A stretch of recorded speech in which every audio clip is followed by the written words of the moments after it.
في الحقيقه انا هقول لك الصراحه، طول عمري كنت بحكم غلط جدا على تمرين العضله مرتين في الاسبوع او اكتر، لحد ما جربت تمرينه الدفع بتاعت النهارده دي، واللي بسببها لقيت تغيير اسبوع عن اسبوع. فكل اللي عليك دلوقتي انك تنزل تكتب لي كلمه السر في الكومنتات يا متين يا رب، وتتاكد انك عامل شير لصاحبك وكمان متابعه علشان الفيديوهات الجديده تجيلك، وتتشجع معايا كده عشان التمرينه بتاعت النهارده دي هتطلع لك عضلات وانت بتتفرج عليها. يلا بينا. هبتدي التمرين النهارده على البنش بريس. هبدا بوزن تسخين الاول، بعد كده بقى نخش في الوزن التقيل على طول. هنعمل لنا مثلا 15 عده دلوقتي كده ولا حاجه عشان نحفز الجهاز العصبي على الشكل بتاع الحركه دي.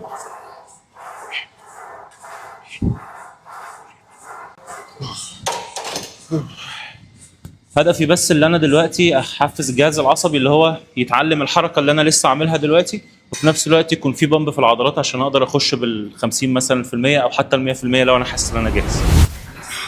صح معايا، ده لسه اول تمرين. دلوقتي انا حطيت يعني تقريبا 85% من الوقت